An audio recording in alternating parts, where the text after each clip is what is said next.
भगवान रामचंद्रांनी अयोध्येची सगळी प्रजाजनं जे आले असतील त्यांना सदे घेऊन गेले आणि तुकाराम महाराज देहूमध्ये म्हणाले, पूर्ण देहू गाव घेऊन जातो कोणी येत असेल तर पहा. पण जिजाबाई देखील गेली नाही. हा कालमहिमा आहे. जा म्हणले तुम्हीच जा, आम्ही काही कोणी तयार नाहीत. कारण इच्छा आणि आकांक्षा कायम होत्या. अरे निरीच्छ माणसं केव्हाही जायची तयारी आहे. अशी स्थिती व्यवहारात असली पाहिजे तर अंतसमयी येते. आपण म्हणू अंतसमयी आम्हाला येईल, येत नाही. पडिले वळण इंद्रिया सकळा, भावतो निराळा नाही दूजा. इंद्रियाला एकदा जर वळण पडलं ना, लालचीचं, रागाचं, लोभाचं, द्वेषाचं, तेच कायम राहतं. आसक्तीचं, कामवासनेचं वळण पडलं की तेच राहतं. आणि आता तर चालते बोलते फार कमी जातात, बेशुद्धीत जातात, बेशुद्धीत. आणि हार्ट अटॅकच्या वेळेस काय भावना असतील कोणाला माहीत. ज्यावेळेस कळ येते त्यावेळेस काय काय भावना असतील त्या सगळ्या समोर येतात. फार चांगलं मरण आलं म्हणतात. कसं चांगलं मरण आलं, तुम्हाला त्रास नाही झाला, एवढंच. बाकी त्याच्या दृष्टीने कामवासना संपल्या होत्या का? आणि आता या तिलोपती अर्जुना तया, म्हणून जन्म मरणाचे फेरे खुंटून जातात. जन्म मरण वासनेच्या संगी असते आणि वासना यांना नसते.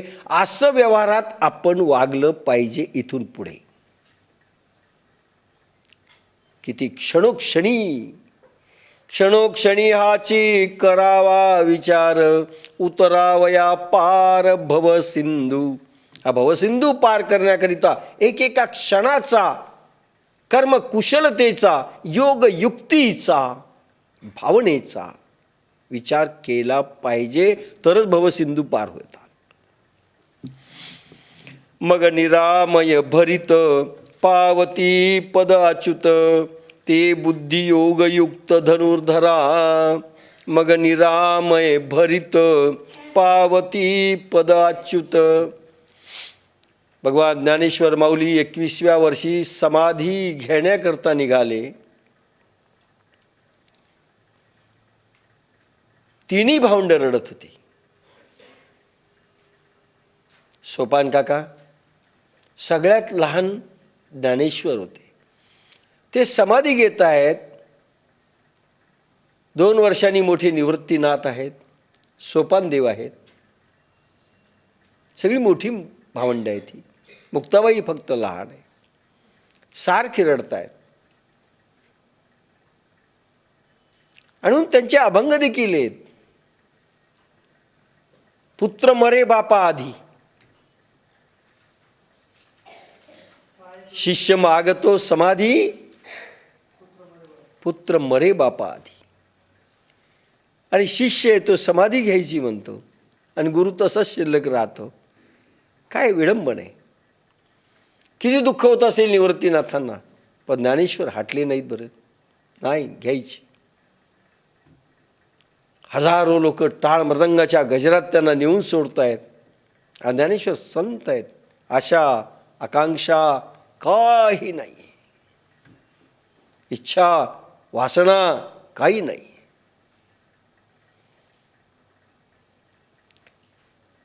मग निरामय भरित पावती पद अच्युत, ते बुद्धियोगयुक्त धनुर्धरा. भारता मग ते बुद्धियोगयुक्त भगवत भाव ज्यांच्या रक्तात उत्पन्न झाला आहे, ते लेश देखील ज्यात नाही, अशा व ज्यास कधीच च्युती नाही, अशा परमपदाला पावतात. मानवी बुद्धीने हे अशक्य आहे. मग निरामय भरित, निरामयता.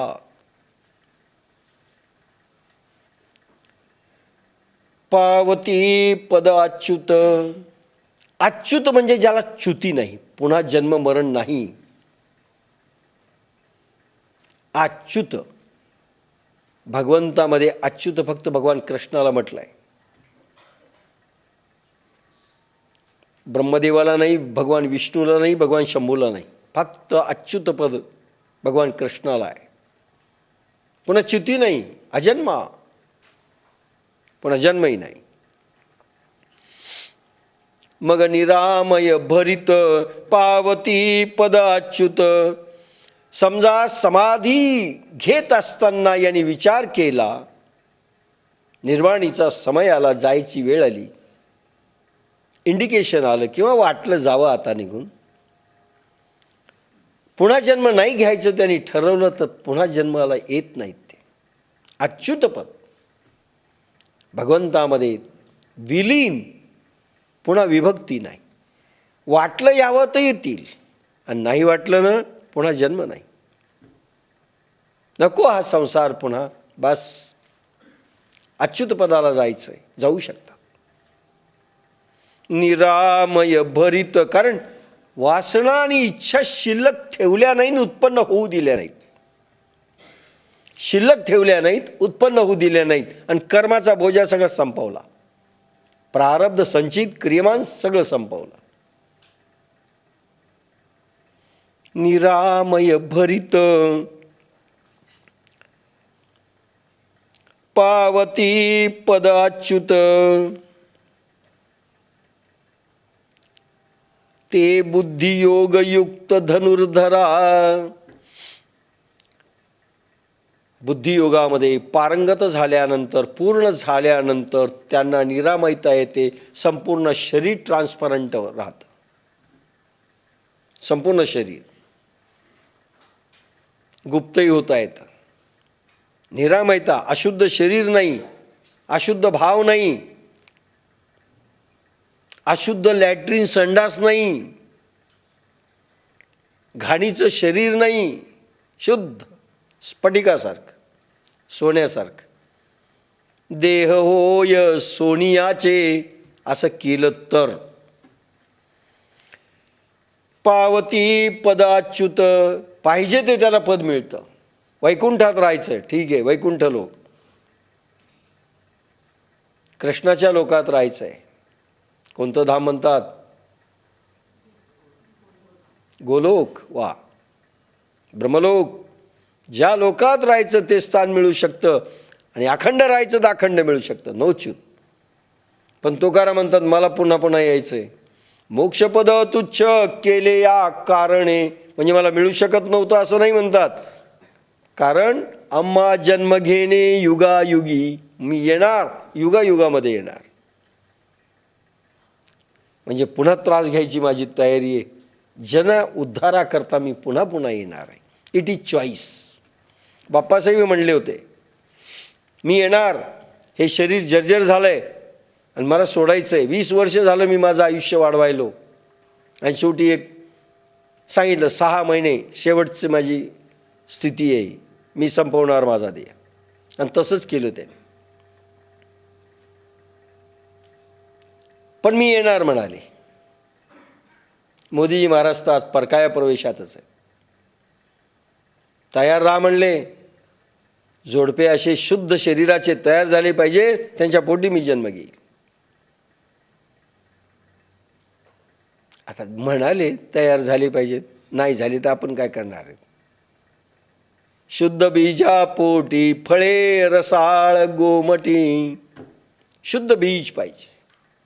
पण मी नेहमी म्हणत असतो, अरे भगवान कृष्ण यायला तयार आहेत, साधू संत यायला तयार आहेत, माता यशोदा दाखवा ना, एखादी देवकी तर दाखवा त्या क्वालिटीची आहे.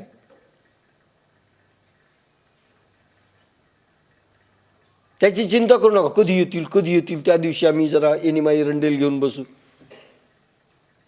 असं नाही येते. कुठे देवकी? तप करणारी ती देवी असली पाहिजे. अरे देवकीनं हजारो जन्म तप केलेलं आहे, यशोदेनी हजारो जन्म तप केलंय. त्यावेळेस हा भगवान अवतरित झाला. अशा तप कदाचित ह्या जन्मात केल्यानंतर पुढच्या जन्मात कोणी ना कोणी येऊ शकेल. आणि कदाचित ह्या जन्मातच जास्त असेल आपलं तप, होऊ शकतं, येऊ शकतं.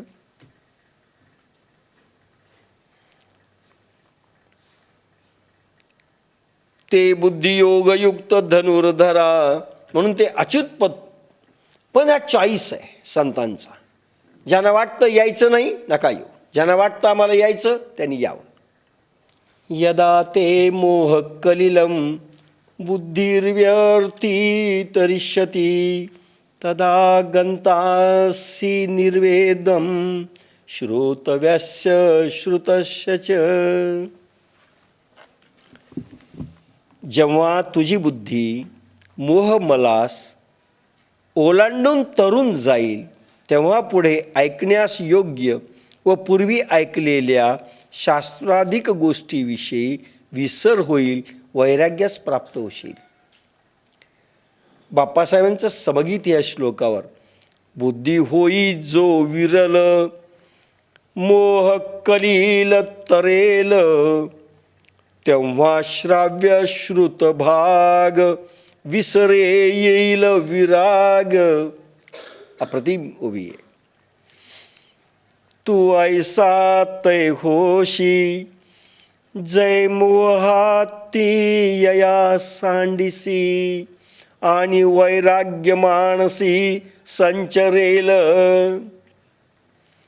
तू ऐसा तै होशी. तू काय भगवंताची इच्छा आहे. कुठल्याही सिद्ध पुरुषांची इच्छा असते, कुठल्याही गुरूंची इच्छा असते, कुठल्याही मास्तराची इच्छा असते, कुठल्याही प्रोफेसरची इच्छा असते की माझा विद्यार्थी हा टॉप रँकमध्ये आला पाहिजे. पुत्र भावायसा गुंडा ज्याचा त्रैलोकी झेंडा. गुंडा म्हणजे बदमाश नाही.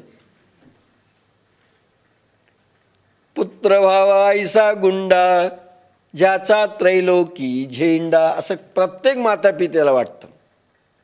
आजकाल तो फारच वाटायला लागलं. असं भगवान गोपाल कृष्णांच्याही मनात अवतार कार्य त्याच्याही करता होतं ना, की अर्जुनाने तयार झालं पाहिजे. उद्धव आणि अर्जुन दोनच शिष्य. गोपिका मायनस फक्त करून टाका. बाकी लोक कार्यांकरता, लोक कल्याणाकरता ही दोनच माणसांचा वंश, उद्धव आणि अर्जुन. तू ऐसा तै होशी. अर्जुना तू असं व्हावंस रे. बापासाहेब आम्हाला म्हणायचं, अरे तुम्ही किती ओतू तुमच्यामध्ये असं वाटतं, तुम्ही असं झालं पाहिजे. तू ऐसा तै होशी जय मोहाती यया सांडिसी. ज्यावेळेस तू रक्तात भरलेल्या 4 मोहांच्या मळाला योगाग्नीने काढून टाकशील आणि मनबुद्धी अहंकार यात वैराग्याच्या नशेचा मद पसरेल, त्यावेळेस अव्यय अच्युत समधर्मीपणा बुद्धियोग निष्ठत्वम च्युत्वम, मग तुझी निरामय भरित अशी स्थिती होईल.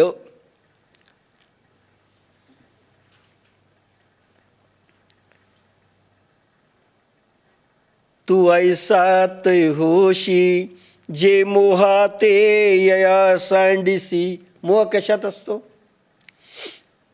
रक्तात.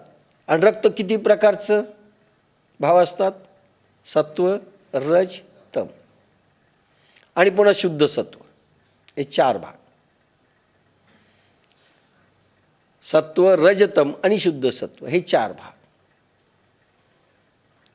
हे 4ही भाव, 4 भाव जे रक्तात आहेत तो मोह आहे.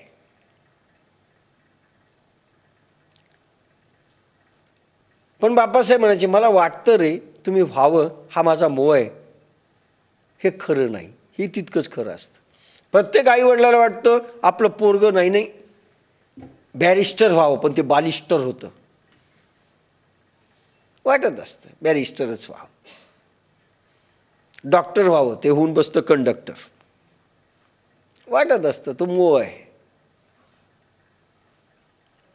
तू ऐसा तै होशी जे मोहाते यया सांडिसी. अर्जुना, मोह सोड, संसाराचा मोह सोड, आसक्ती भाव सोड, विषयांचा काम विकारांचे भाव सोड. वस्तू विषयी कुठलंही आकर्षण नसो. व्यक्ती, विषय आणि वस्तू याच्याविषयी कुठलंही आकर्षण नको. सगळं सोडून दे. हा मोह, हे माझे काके, हे माझे मामा, हे माझे चुलते, यांना कसं मारू आणि काय करायचं मला राज्य, हा मोह सोडून दे. तू त्या राज्याकरताही करत नाहीस आणि तू याच्यासाठी करत नाहीस. तू फक्त निमित्त आहेस. हे धर्मयुद्ध आहे. मी राज्य उपभोगू कसा, हाही भाव ठेवू नकोस. मोहाते सोड आणि बुद्धियोगामध्ये आरूढ हो. काय व्हायचं ते होईल. हे हिंसा होईल की अहिंसा होईल, do not think over it. मोह कलील शब्द आहे.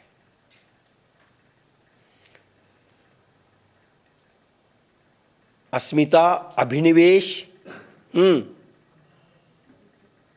राग, द्वेष, अविद्या, याला मोह कलील म्हटलंय. जे बोर्ड आपण दाखवला होता तो आता पाहिजे होता, जाऊ द्या. मोह कलील,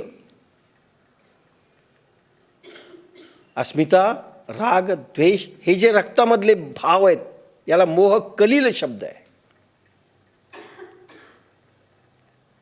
अस्मिता, राग, द्वेष, अभिनिवेश, हे सगळे हे मोह कलील. नाही मिळालं राग येतो, मिळालं खुशी होते. नाही तर मिळावं मिळावं मिळावं म्हणून आपण जप करतो. काही नाही. हा मोह कलील सोडून दे. आणि वैराग्य मानसी संचरेल. ज्या दिवशी मोहाचे परमाणू रक्तातून जातील त्यावेळेस अर्जुना वैराग्य मनामध्ये निर्माण होईल, बुद्धीमध्ये निर्माण होईल. पहा,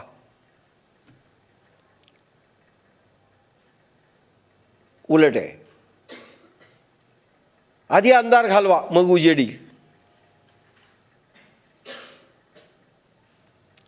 आणि इथे अंधार घालवण्याकरता आधी उजेड करतो आपण, मग अंधार जाईल. आहे की नाही? भगवान म्हणतात नाही, आधी अंधार घालवा मग उजेडी. हा मोह कलील, मोह घालवा रक्तामधला. मी, माझं, हे सगळं सगळं सगळं घालवा. कुठलीच आसक्ती नको, कोणाविषयी नको. प्रेम भाव असणं वेगळं, आसक्ती भाव असणं वेगळं. प्रेम सगळ्याविषयी असू द्या, करुणा सगळ्याविषयीची असू द्या.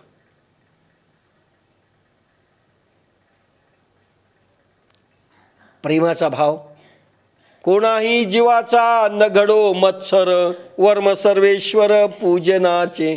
कोण्याही जीवाविषयीचा मत्सर असता कामा नये, द्वेषभाव असता कामा नये. पण प्रेम असू द्या, आसक्ती नको.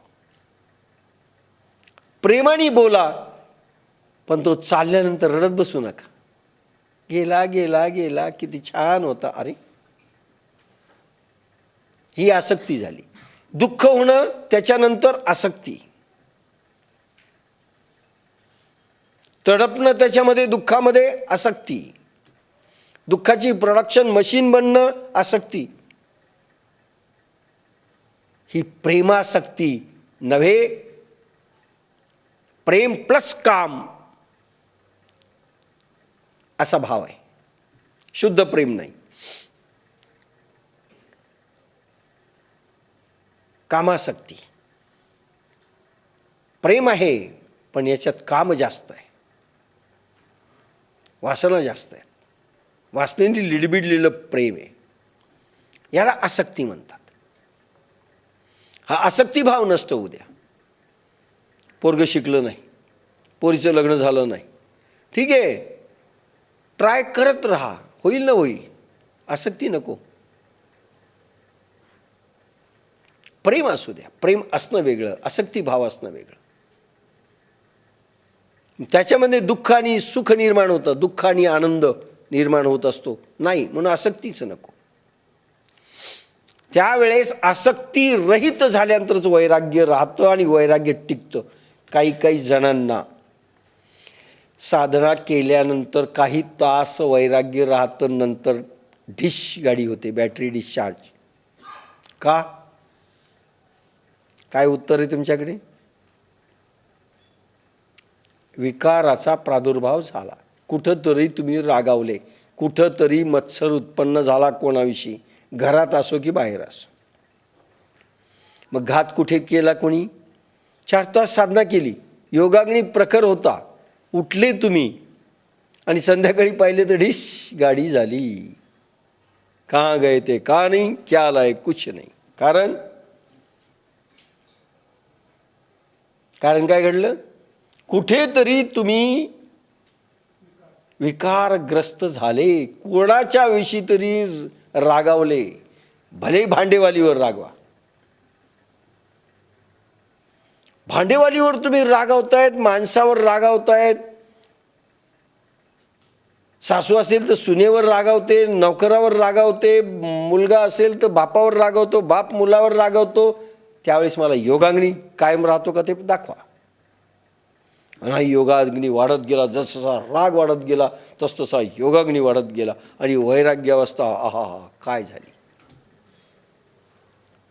असं उदाहरण कोणी दाखवून द्यावं? नाही होऊ शकत.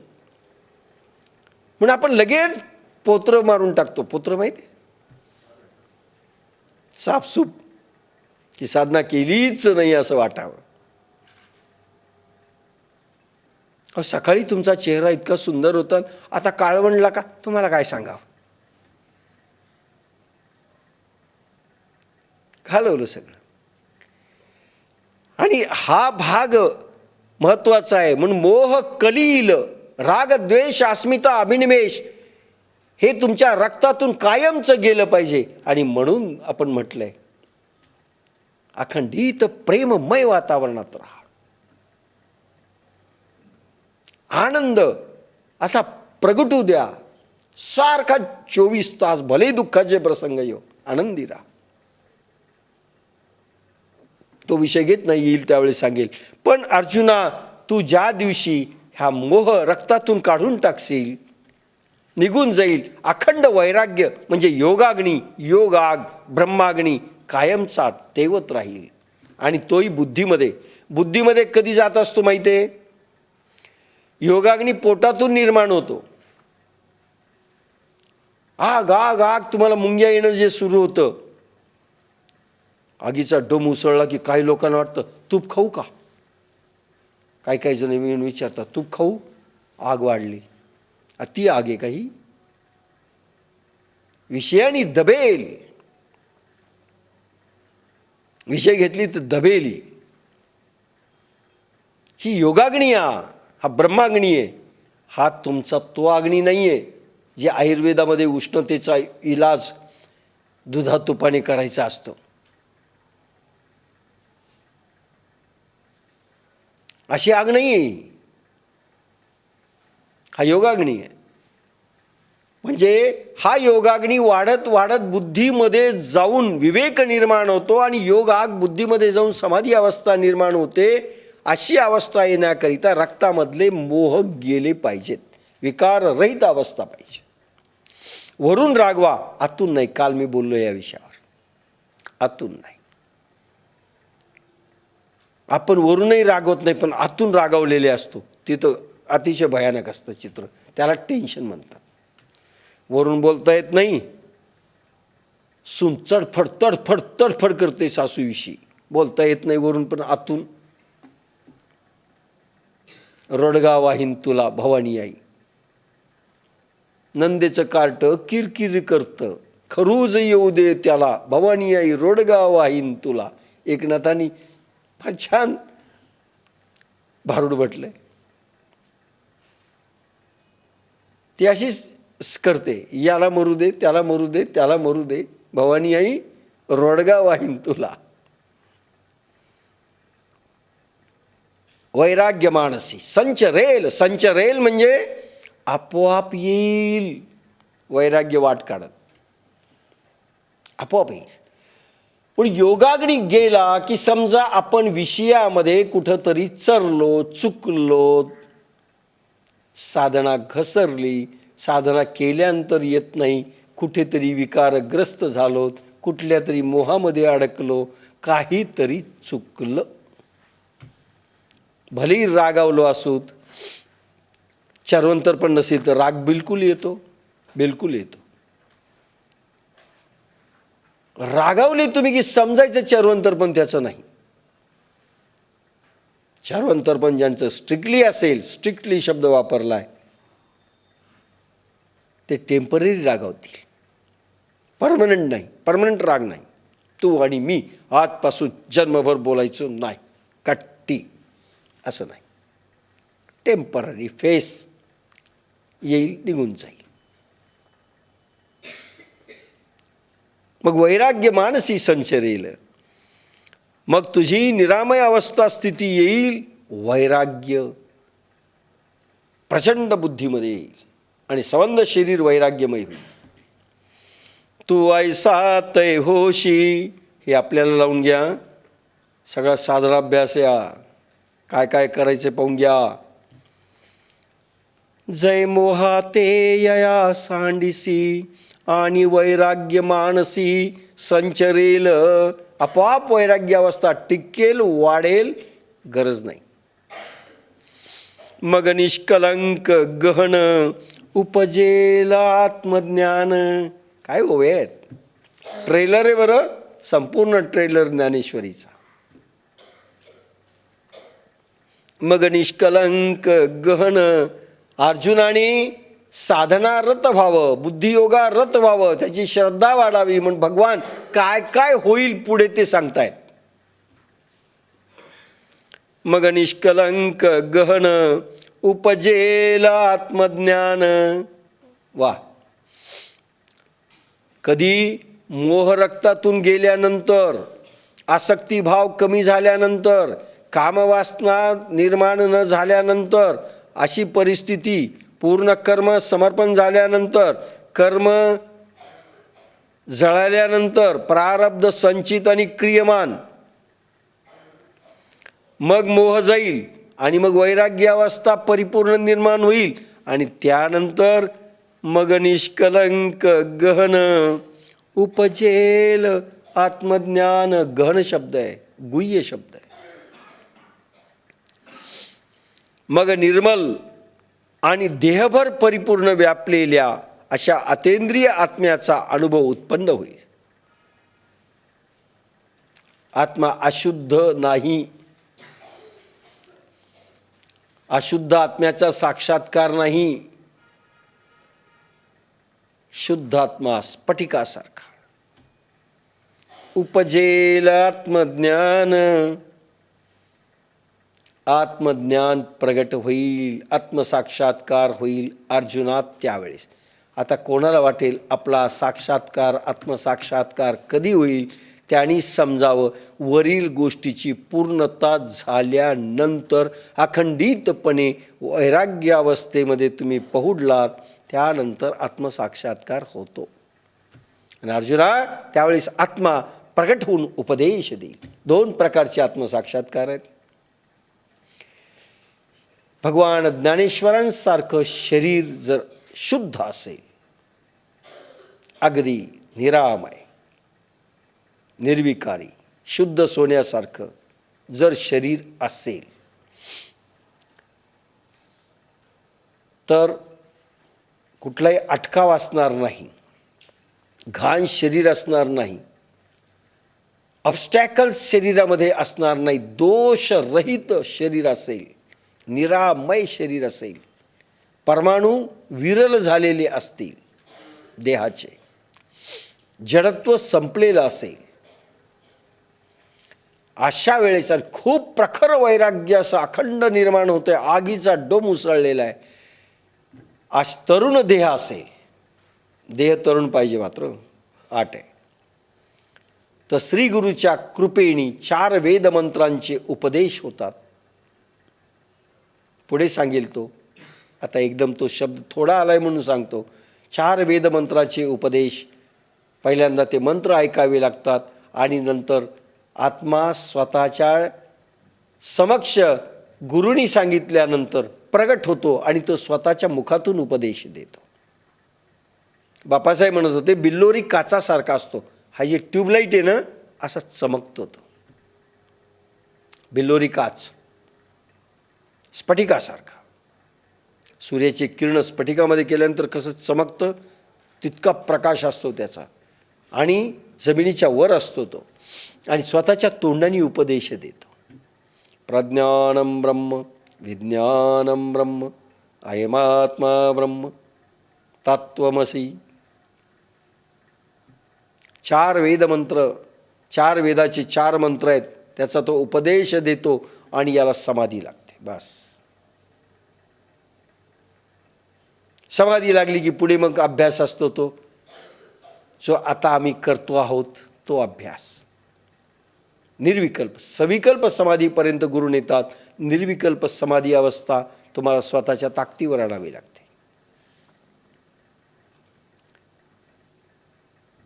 आणि मग भक्तियुक्त प्रभू देतो.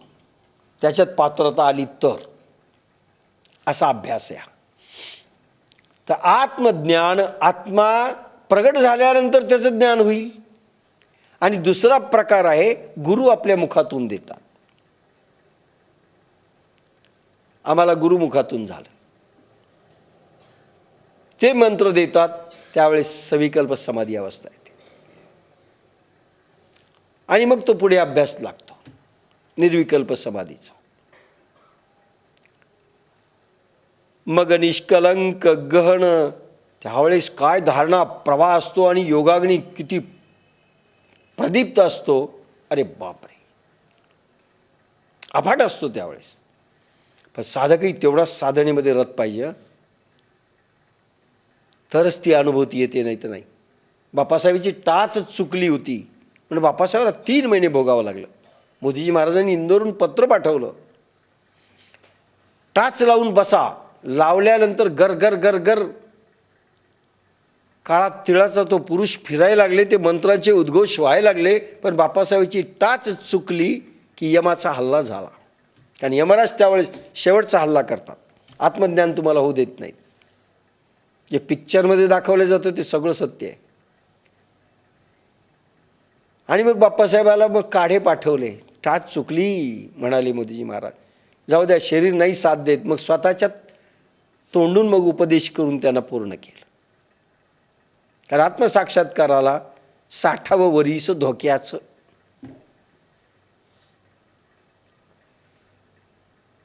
असं असतं. म्हणून म्हणजे तोंडानी मग स्वतःच्या तोंडानी त्यांनी दिलं. आत्म्याचा उपदेश शक्य नाही.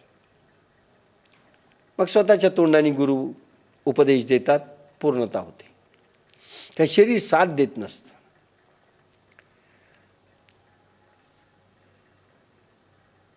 मग निष्कलंक गहन उपजेल आत्मज्ञान प्रगट होईल. तुम्ही मागे लागू नका. आत्मज्ञान प्रगट होईल. तेने निचाड होईल मन अपैसे तुझे. निचाड निचाड कशाला म्हणतात माहिती तुम्हाला. चरकामध्ये ऊस घातला तर रस एकीकडे आणि मग काय झालं ते शिपाटासर काय म्हणतात रसच नाही रसहीन नाही पाचट नाही चोथा चिवटी चिवटी होते. पाचट म्हणजे त्याचं ते पानं असतात. चिवटी होते आणि ती लगेच आपण आगणीमध्ये नंतर टाकतो जळून जाते. निचाड बाया ज्यावेळेस धुणं पिळतात आता पुरुषही पिळतात त्यावेळेस काही पाणी शिल्लक राहत नाही. राहतं का पाणी त्याला निचाड म्हणतात. पुन्हा पण किती हे गेलं तर पाणीच राहत नाही. निचाड. तर मन हे निचाड होईल तुझं त्यावेळेस आत्मज्ञान प्रगटेल. प्रखर वैराग्य अंगामध्ये असेल. त्यानंतर अर्जुना तुझ्या मनात कुठलीच इच्छा, कुठलीच कामना, कुठलीच वासना असणार नाही. कुठलेच उपभोग मिळाले काय, नाही मिळाले काय त्याची चिंता नाही. निचाड होईल मन. कल्पना निमे, कल्पना देखील उठणार नाही, निचाड होईल. म्हणजे मरेल एक प्रकारे, मेलं म्हणून सोडून द्यायचं मन.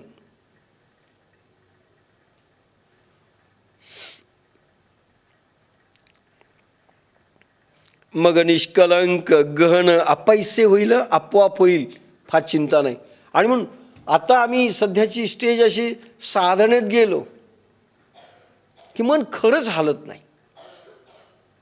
अशी स्थिती येते. गेले 2-3 दिवसात तर फार मजा आली मला.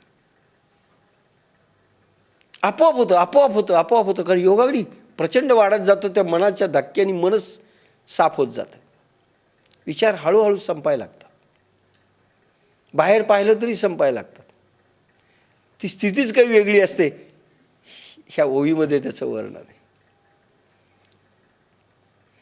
मग निष्कलंक गहन उपजेल आत्मज्ञान. शब्दज्ञान नाही, भागवत कथाकार नाही, प्रवचनकार नाही, कीर्तनकार नाही, हे आत्मज्ञानामध्ये बसत नाही. महाराज आत्मज्ञान सांगायलेत, गप्पा मारायलेत, आत्मज्ञान नाही. प्रवचनामध्ये फक्त गप्पा असतात, भलेही ते आत्म्याचे असोत, आणि त्याला आत्मज्ञान नाही म्हणत, शब्दज्ञान म्हणा.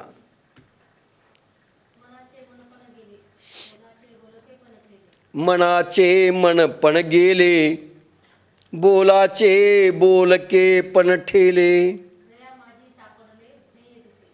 जया माझी सापडले ज्ञेय दिसे. फक्त ज्ञेय आत्माच राहील. बोलही संपले, मनाचे मनपण गेले, चळवळेपणा संपला, मन निचाड झालं, धोबी पछाड झालं. अपैसे होईल, आपोआप होईल, त्याची चिंता करू नका. तेथ अनिक काही जाणावे, का मागील ते स्मरावे. वा, हे अर्जुना अघवे पारुशेल. शेखरने इथे हिंट दिलेली आहे मला.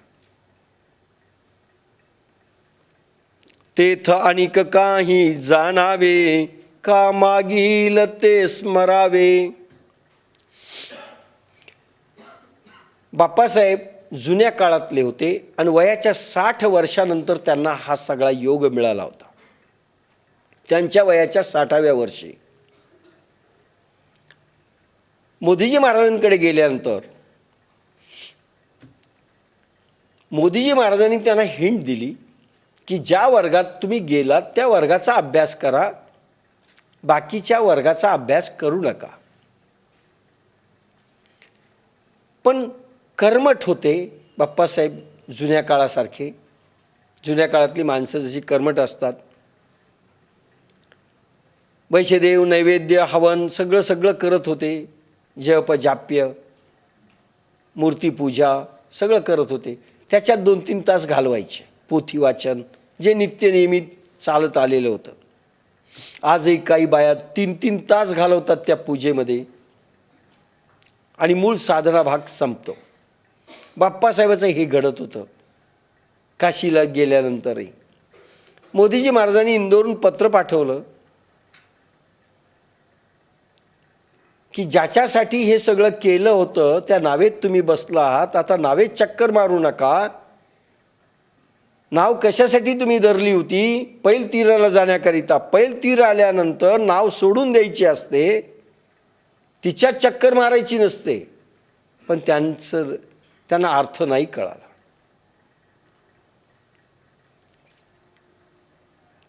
सोडून द्या म्हणले. हे वैश्यदेव नैवेद्य सगळं सोडून द्या. तुम्ही फक्त आता साधना मार्गाकडे वळा. पण बाप्पासाहेबांनी काय समजतं म्हणून सोडलंच नाही.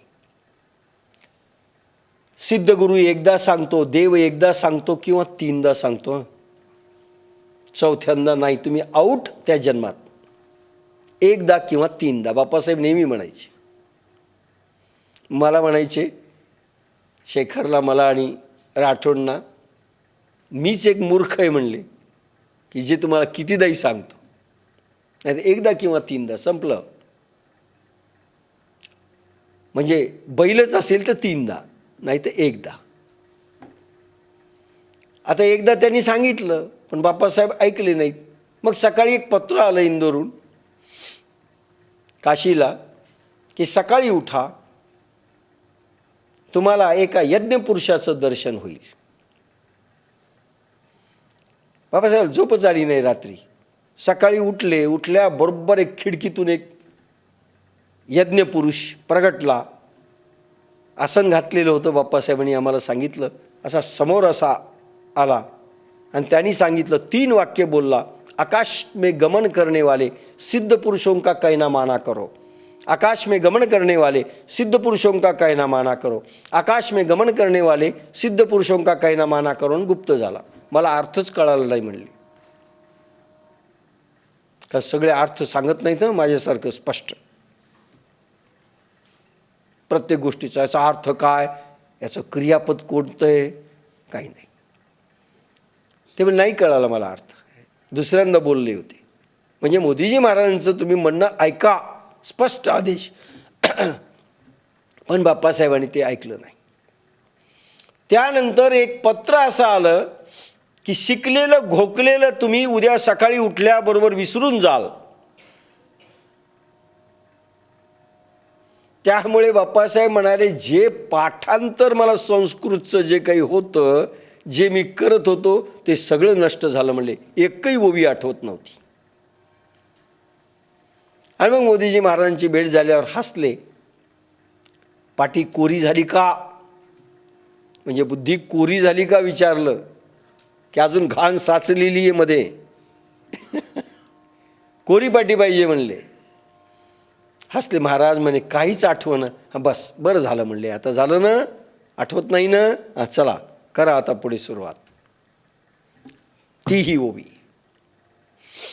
मला शेखरने देखील सांगितलं. मंत्र माझा गेला.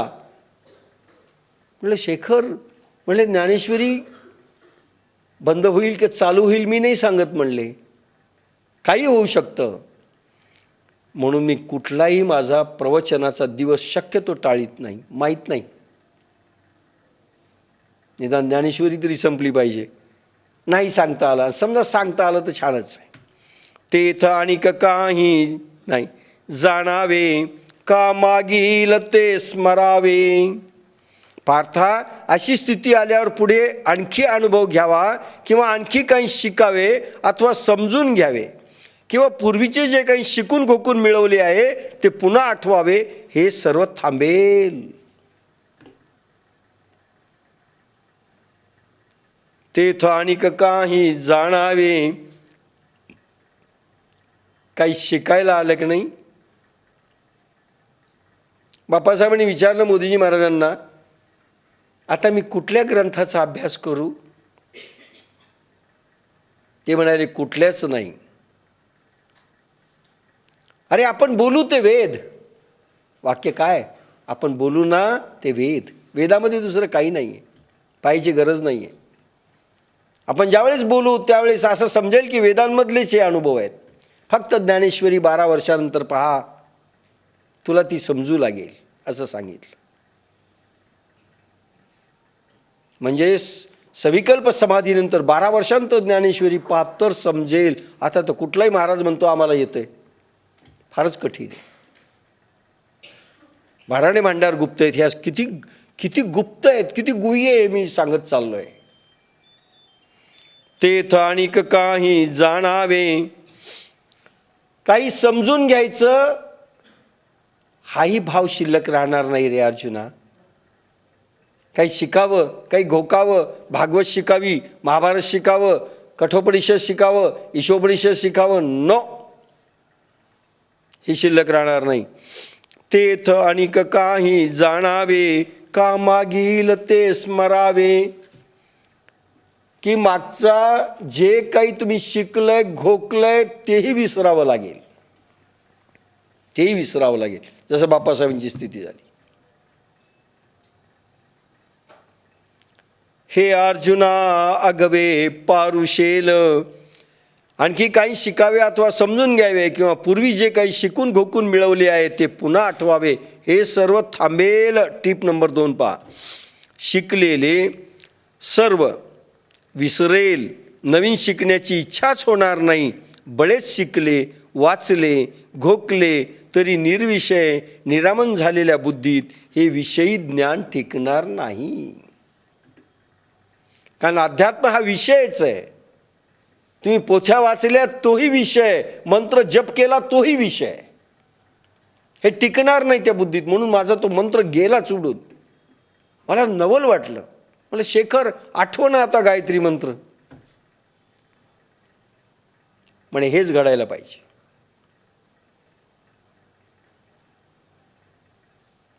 उडाला, मंत्रच उडाला. आता आठवतं, पण त्यावेळेस आठवत नाही. आजही साधनेच्या विशिष्ट अवस्थेत गेल्यानंतर मी मंत्र आठवायला लागतो, आठवत नाही. ही स्थिती येईल. अर्जुना, असं तुझं होईल असं भगवान सांगतात. पृथिवी प्रतिपन्ना ते यदा स्थास्यति निश्चला समाधा वचला बुद्धी स्तदा योगमवाप्यसी. अनेक साध्य साधन संबंधी श्रवणांनी विक्षिप्त झालेली तुझी बुद्धी जेव्हा विक्षेप रहित होऊन स्थिर होऊन अविकंप समाधीत स्थिर होईल, तेव्हा ज्ञानयोगाला तू पात्र होशील. आता बुद्धियोगापासून पुढचं उड्डाण ज्ञानयोग आहे. नाना श्रवणे तुझी मती भ्रम पावली जी सती जयती निश्चल होईल अचल समाधी पावेल ऋषी ज्ञान बुद्धियोग पावशील तू सर्वांग. माऊलीचं निरूपण ह्या श्लोकावर. इंद्रियाची संगती जिये पसर हो तसे मती ते स्थिर होईल मागुती आत्मस्वरूपी. वा. इंद्रियाची संगती जिये पसर हो तसे मती. इंद्रियांच्या संगतीने जी बुद्धी पांगलेली असते ती परतून आत्म्याच्या स्वरूपात स्थिर होईल. आज कसं आहे आपलं टेन्शन का आहे? साधना का करू वाटत नाही? स्थिर का मन होत नाही? सगळ्यांचं उत्तर इंद्रियामध्ये मन नाही आहे, मनामध्ये मात्र सगळी इंद्रिय आहेत. लक्षात घ्या. एका पैशामध्ये रुपया नाही आहे, पण एका रुपयामध्ये पैसे आहेत. इंद्रियामध्ये मन नाही आहे, पण मन असं आहे की त्याच्यामध्ये संपूर्ण इंद्रिय आहेत.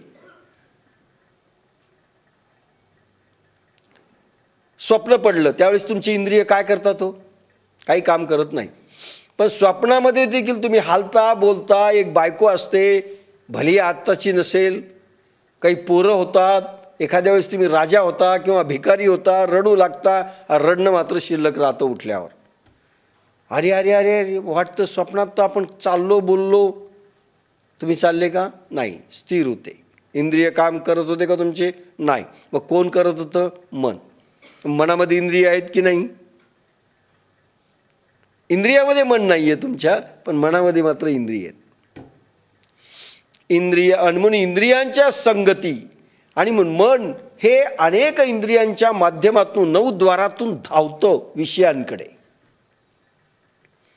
बुद्धीलाही स्थिर राहू देत नाही, प्राणालाही धावायला लावतं. पिक्चर आला, भागो, मन पळतं पिक्चरकडे बाहेर. सिरियल करे, मन पळतं.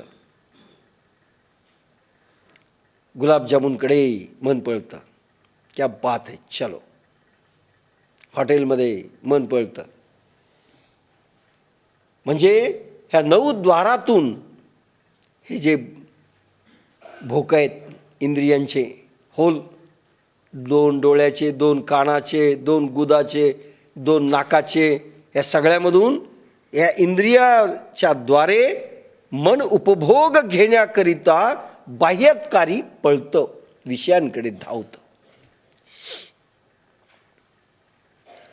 आणि म्हणून आपलं लक्ष लागत नाही. 9 द्वारातून विषयांकडे मन धावतं. कुठे स्पर्श घेण्याकरता धावेल, कुठे पाहण्याकरता धावेल, कुठे सुगंध घेण्याकरता धावेल, कुठे कर्णमधुर संगीत ऐकण्याकरता धावेल. त्याच्याकडे धावतं ते. आणि म्हणून तुम्हाला कुठलंही कॉन्सन्ट्रेशन लागत नाही. इंद्रियांची संगती, म्हणून बाह्य इंद्रियांच्या संगतीनं म्हणजे बाहेर पळतं ते नंतर अर्जुना आपोआप इंद्रियातीत मन होतं आणि मन बुद्धीमध्ये जाऊन विश्राम पावतं. इंद्रियांची संगती जी पसर हो तसे मती, जी मती पसरत होती म्हणजे बाह्य विषयांकडे धावत होती, आतून बाहेर धावत होती, ती नंतर बाहेरून आत जाईल. ती परतून आत्म्याच्या स्वरूपात स्थिर होईल. सगळ्या मनाची धाव आत्म्याकडे वळेल. इंद्रियांची संगती जी पसर हो तसे मती, ते स्थिर होईल मागुती आत्मस्वरूपी. मग पिक्चर जरी दाखवला, अर्धवट लक्ष असेल आणि असलं तर त्याच्यामध्ये त्याला कन्हैया दिसेल, त्याच्यात राधा दिसेल, त्यांचं प्रेम कान्हा आणि याचं दिसेल. तो आपल्या भावमुद्रेतून जाईल. हर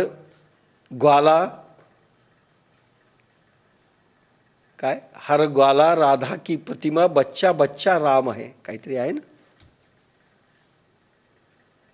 बस प्रत्येकामध्ये राधा भाव आणि प्रत्येक मुलगा हा राममय दिसेल, असा भाव होईल. समाधी सुखी केवळ, काय सगळ्या क्लायमॅक्सच्या वयात बरं काय अनुभव घ्यायचे ह्या ओव्या आत्ताच सुरुवातीला टाकल्यात की अर्जुनाला भगवान समजून सांगतायत. ज्ञानेश्वरी म्हणजे काय ह्या ओव्या, ज्ञानेश्वरीची साधना म्हणजे काय ह्या ओव्या. बुद्धियोगापासनं वज्रकवचापासनं जे सुरू झालेलं आहे भांडार, ते ह्या ओव्यापर्यंत आलेलं आहे. समाधी सुखी केवळ, काय समाधी शब्द वापरले. कुठे भजन आहे हो, कुठे टाळ आणि मृदंग आहेत, कुठे विणांचे झणकार आहेत सांगा. काय ज्ञानेश्वरीला आणून खाली खेचलंय सगळ्या लोकांनी की ज्ञानेश्वरी म्हणजे टाळ मृदंगन भजन पूजन गप्पान मूर्तीची पूजन. कुठे काय. समाधी सुखी केवळ, जय बुद्धी होईल निश्चळ, तै पावसी तू सकळ योग स्थिती. समाधी सुखी केवळ, मग केवळ समाधीच्या नक्षिकांत आत्मा प्रगट होऊन मिळालेल्या सुखात जेव्हा बुद्धी अडोल होईल, अंगहन डोलेल, अंग देखील डोलणार नाही, मन डोलणार नाही आणि बुद्धी अडोल होईल, स्थिर होईल. बस म्हणजे जाणीव राहतं, बेशुद्धी नसते. समाधी अवस्था म्हणजे बेशुद्धी नाही. जशी उदाहरणार्थ तुम्ही तृप्ती पोखरणा आणि संगीता पोखरणाची अवस्था तिथे पाहिली. नृत्य करत असताना ह्या मागच्या शिबिरात ती अशी एक वाटलं लोकांना बेशुद्ध पडली. ती बेशुद्ध नाही. ती नाचत होती म्हणजे बेशुद्ध अवस्था नव्हती, शुद्धी होती ना. जाणीव असते, भान असतं, समजत असतं, बाह्य भान नसतं. आतून जागृत, बाह्य अवस्थेमध्ये सुषुप्ती असते. आतून जागा, को जागृती. समाधी अवस्थेमधला योगी आतून जागा असतो, अखंड जागा आहे, जाणीव पूर्ण असते. समाधी म्हणजे बेशुद्धी असा अर्थ घेऊ नका. पूर्ण जागा आहे, पूर्ण समजतं, पण बाह्य नाही, बाह्यातकारी काही नाही, सगळं आतमधलं.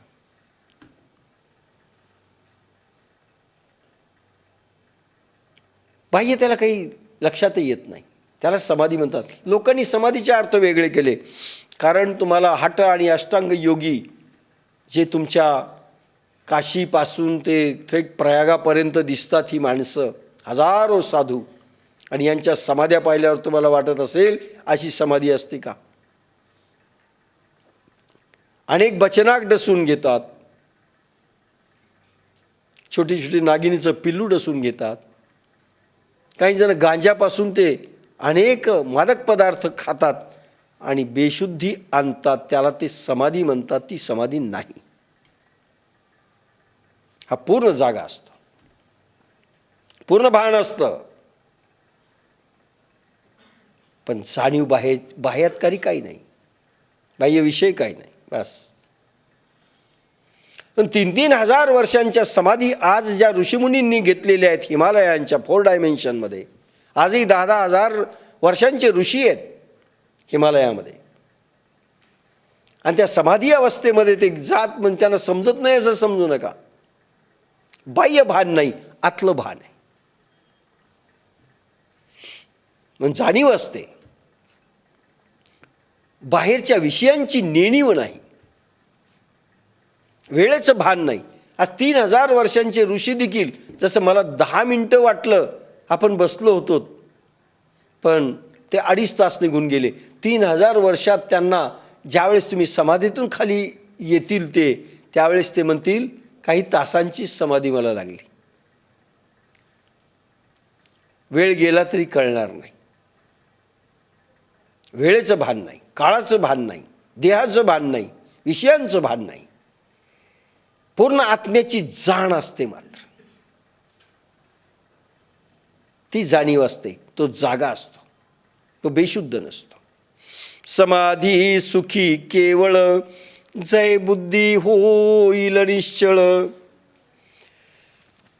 आता समाधीवर आत्ता बोलत नाही, समाधीवर सगळ्यात जास्त कमीत कमी बोललेलं आहे. थोडं बहुत ओशो बोललेत, कोणी बोललेलं नाही, कारण बोलण्याची स्थिती नाही. समाधीवर फार मोठे लेक्चर कोणी देऊ शकतच नाही.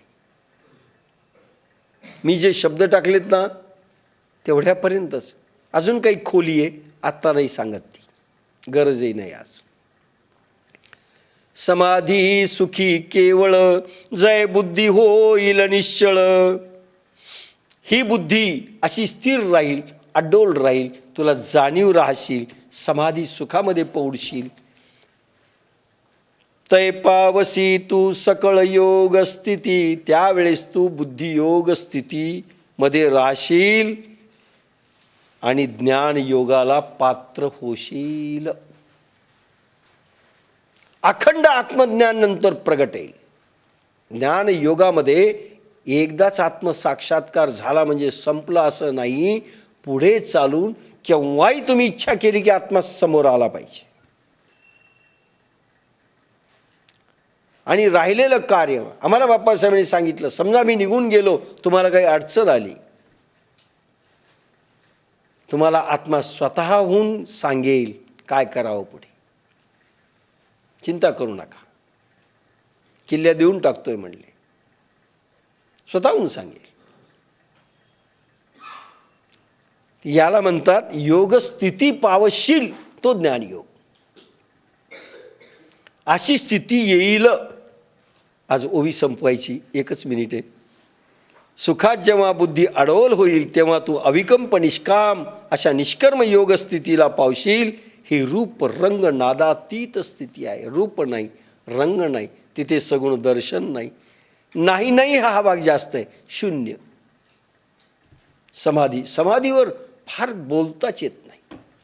आणि समाधी अवस्थेनंतर अनेक लोक बोललेच नाहीत. त्याच्यामध्ये महावीरांपासून 24 तीर्थंकर येतात, बोललेच नाहीत. म्हणून शोकांतिका आहे. बुद्धाला बळजबरी बोलावं लागलं, बोललेच नाहीत. ज्ञानेशांना बोलावं लागलं. पण नंतर थांबलेच नाहीत, निघून गेले, गरज नाही. कारण बोलताच येत नाही नंतर, सगळ्यात अवघड होतं ते. काय बोलावं? आता सांगितलं ना, काही आठवणार नाही, विस्मरण होईल, पाठांतर होणार नाही, नवीन काही मिळवायचं शिल्लक राहणार नाही. काय करणार?